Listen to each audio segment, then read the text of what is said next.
Assalamualaikum warahmatullahi wabarakatuh.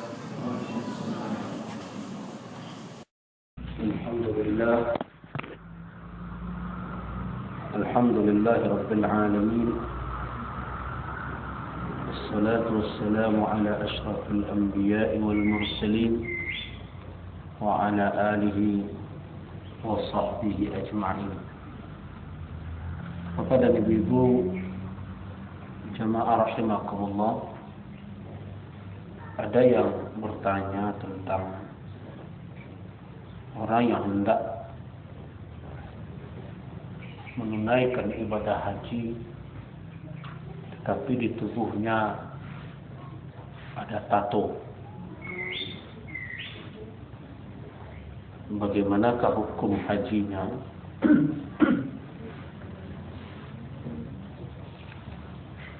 Yang pertama, sebelum kita menjawab tentang status haji orang tersebut, perlu kita pahami bahwa bertato, tukang tato,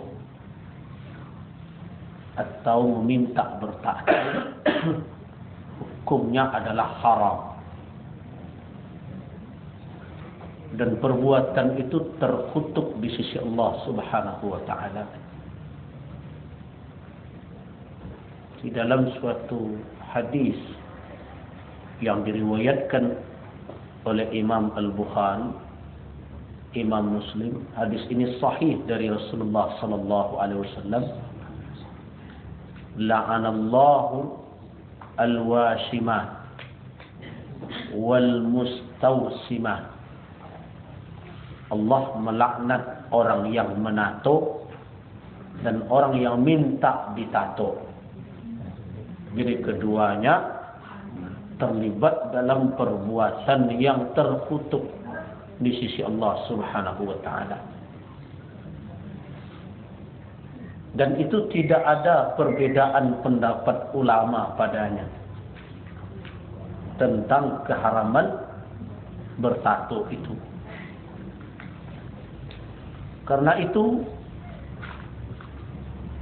semua kita sebagai seorang muslim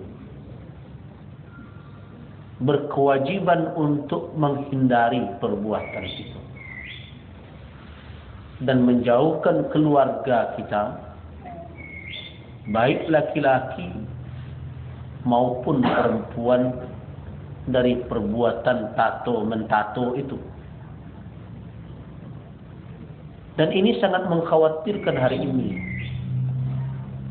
karena bertato itu menjadi tren dan malah menjadi gaya bagi sebagian anak muda. Peringatkanlah keluarga kita akan perbuatan yang dikutuk oleh Allah dan Rasul itu. La'anallah al-washimat wal mustawsimat. Termasuk yang dikutuk oleh Allah itu adalah an-namisat. Makna an-namisat adalah orang yang mencukur atau mencabuti alis matanya. Ibu-ibu, kalau apa-apa satu lu atau apa-apa nak ibu-ibuan.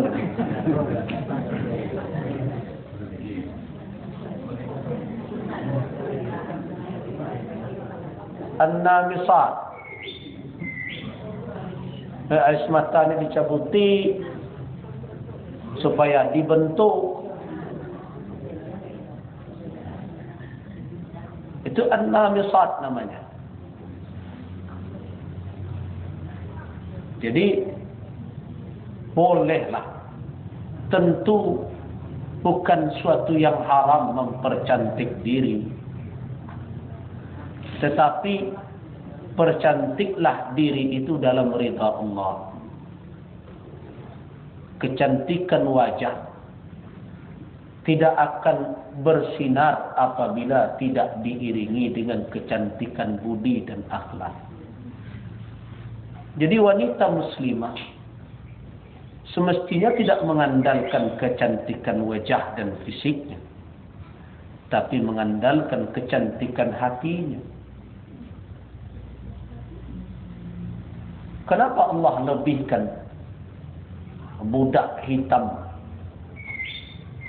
yang beriman lebih baik untuk dinikahi oleh laki-laki yang saleh, laki-laki yang muslim, dibandingkan dengan wanita musyrik walaupun wajahnya menggoda hati pria? Kenapa? Wala amatun mu'minatun khairum min musyrikatin walau a'jabatkum. Budak beriman lebih baik untuk kamu nikahi dibandingkan wanita musyrik walaupun menggodamu. Wajahnya cantik, perawakannya, penampilan, tapi karena tidak ada kecantikan iman pada dirinya, jatuh nilainya di sisi Allah. Nah, jadi wanita muslimah itulah yang jadi perhatian. Kadang kan anak-anak gadis kita terlalu larut dengan perkembangan mode. Segala yang tampak dipakai. Tidak tahu bahawa orang yang memakai itu tidak punya keimanan pada dirinya. Saya pernah cerita dahulu di sini. Perancang mode, saya punya teman dahulu orang Perancis. Katakan perancang mode pakaian wanita itu rupanya hampir 80% adalah pria. Jadi laki-laki rupanya merancang baju ibu-ibu. Dan banyak. Nah, kalau laki-laki lah merancang mode ibu-ibu, akan gawat itu. Hanya buatlah mode mana kelapih matanya. Dia cabik melakang, dia bukaan mungkuk. Ibu-ibu bangga lu memakai. Ini. Jadi warna misal, biarkanlah alis yang alami ini. Sahabat juga melarang wal mutafallijat. Apa itu mutafallijat? Kini banyak. Merenggangkan gigi yang rapat, merapatkan gigi yang renggang. Padahal tidak membuat mudarat apa-apa. Tapi kalau memang rusak susunannya, berpengaruh kepada pencernaan dan sebagainya, itu silakan untuk kesehatan. Atau mungkin kemari tumbuh saja gitu. Ini ditata dalam artian terlalu jatuh pemandangan orang kepadanya gitu. Tapi kalau hanya sebagai tren bakawe orang bakawe pulau awak.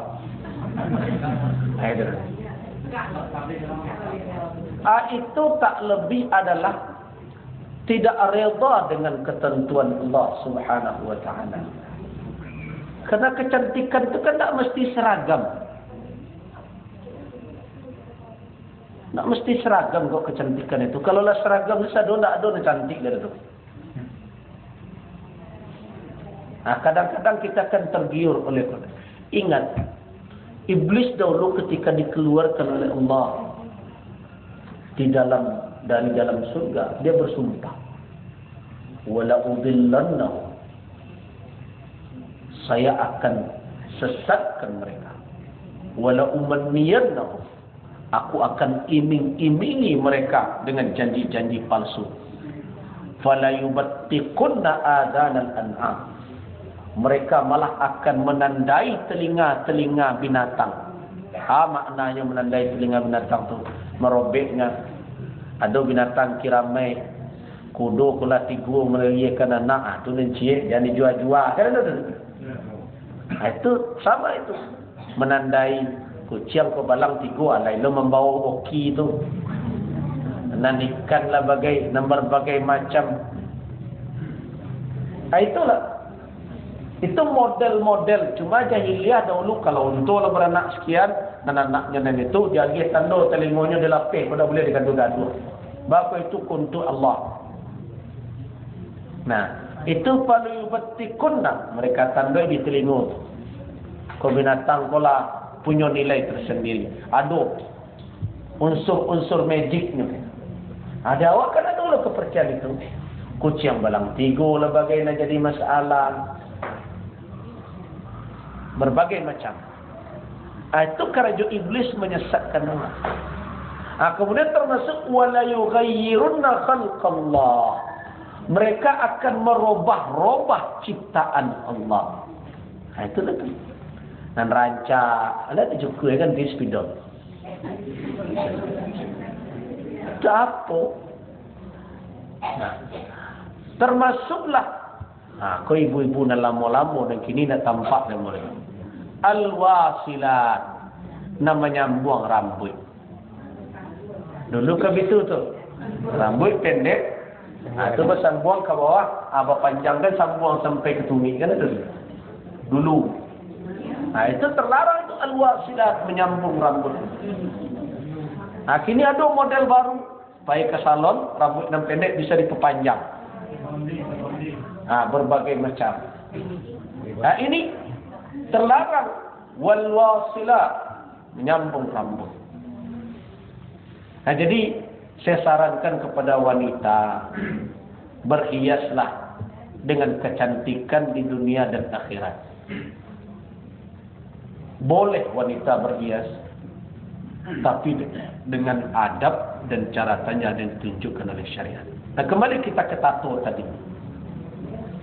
Jadi hukum memasang kawin itu, kalau memang ada yang rusak atau dibutuhkan untuk kesehatan, maka itu dipasang. Hukumnya boleh. Tapi kalau tidak, ulama banyak memakruhkannya karena itu sama saja merubah ciptaan Allah. Karena tidak ada yang rusak, tidak ada yang buruk bana. Ia sekadar ada seketik itu, kadang-kadang itulah nama buruk mani gitu. Karena itu tolong difahami. Nah, tentang tato tadi, orang yang telah melakukan perbuatan yang terlaknat dosa besar, jalannya adalah taubat kepada Allah Subhanahu wa taala. Untuk bertaubat itu, salah satu yang harus dia penuhi, syaratnya mutlak harus dipenuhi adalah al-iqla' anil ma'asi. Melepaskan diri dari kemaksiatan itu. Jadi tidak bisa doh. Astagfirullah, tapi bampuk yo. Astagfirullah lah kayo, kok mana awak tarik je lah ya. Tidak bisa. Iqla', lepaskan diri.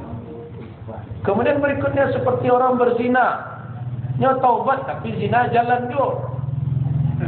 Itu tidak taubat namanya. Riba. Nya taubat tapi riba jalan juga. Tidak taubat. Orang yang taubat, dia harus ikhlas, melepaskan diri dari kemaksiatan. Nah, karena itu hukum asal bagi orang yang bertato, dia harus bertaubat kepada Allah. Dan salah satu taubat itu yang harus dipenuhi, dia harus hapuskan tato itu. Tunggu dulu. Ibu kan penggagih. Kamu belum selesai.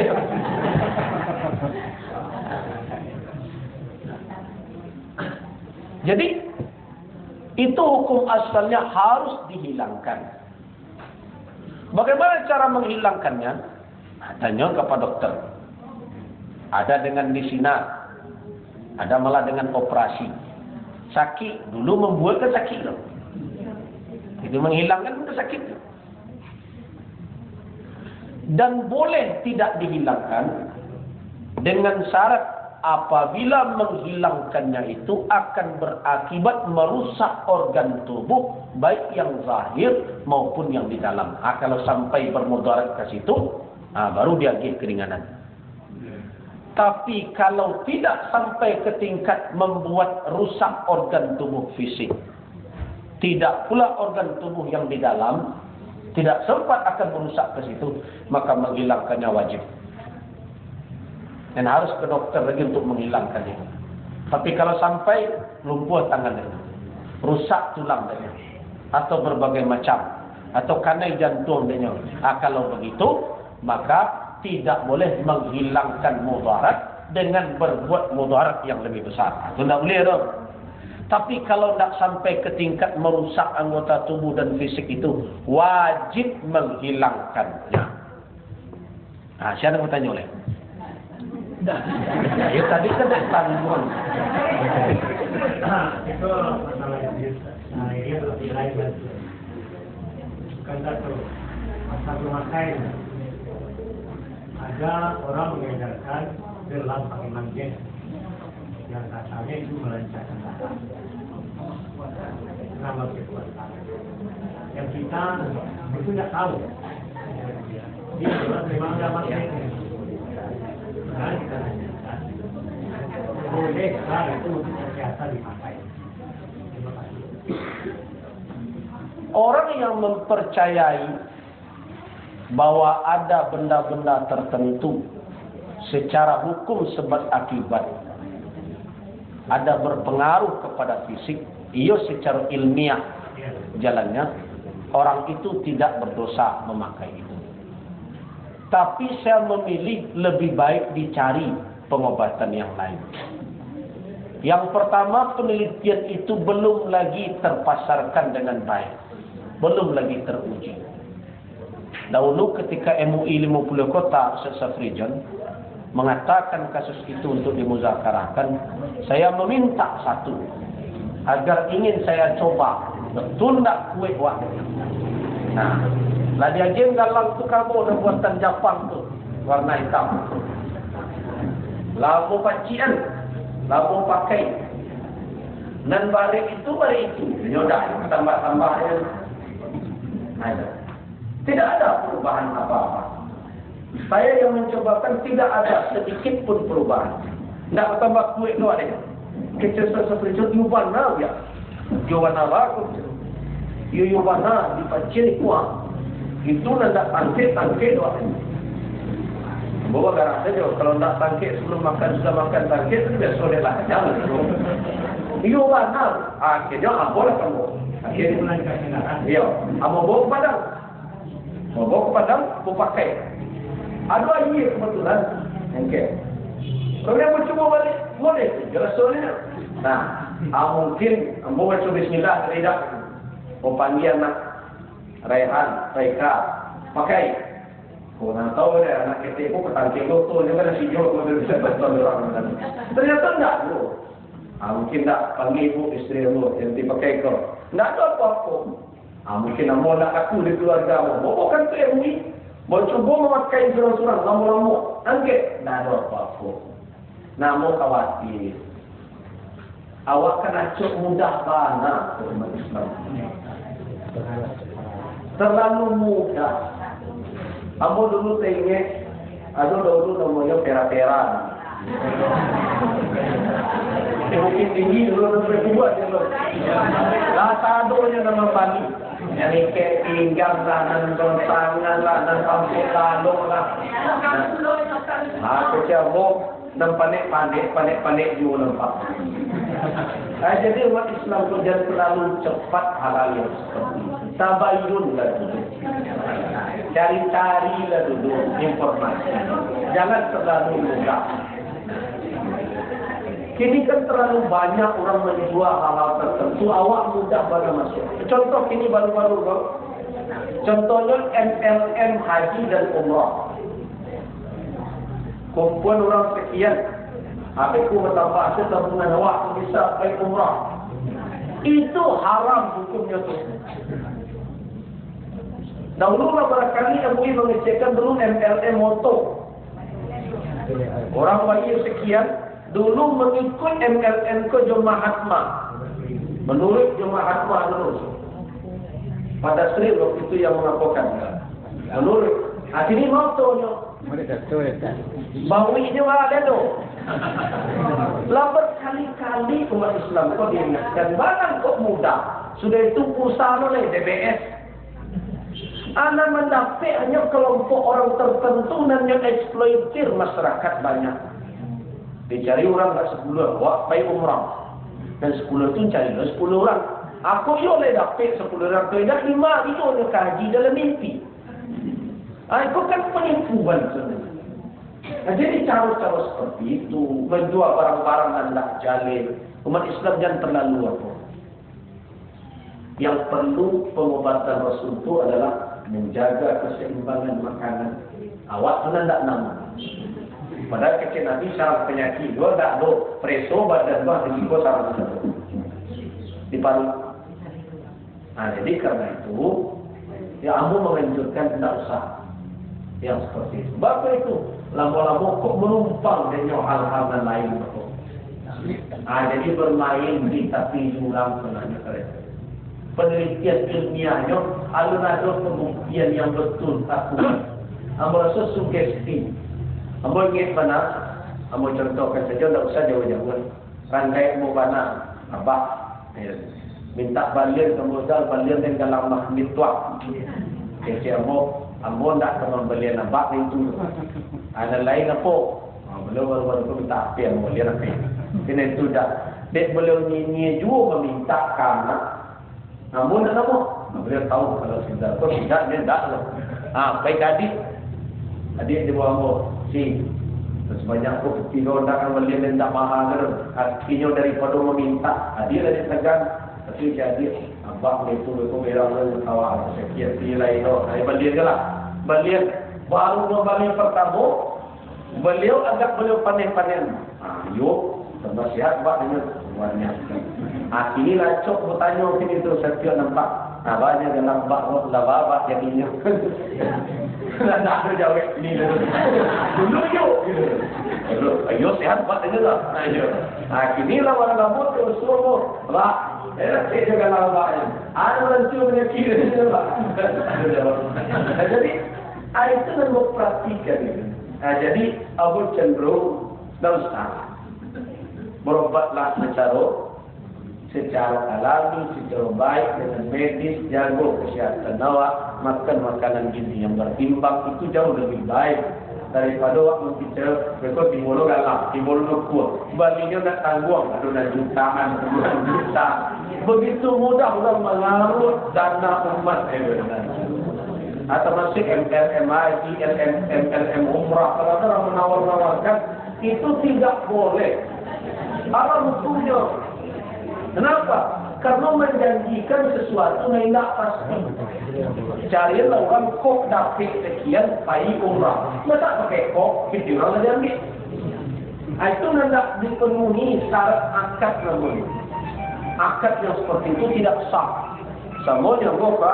Mungkin pada vez, kalau bisa, tapi beliau nak ambil kok dia minta. Kok dapat daripada vez orang 10 yang bawa-bawa ke Amerika. Bila Ustaz kok dapat, pakai kok gitu. Ikon dan akad dan tak ada. Awak kalau berjanji sesuatu akan diberikan kepada orang, falyuslih ala kailin ma'lumin wa waqtin ma'lumin wa katunyo jalih.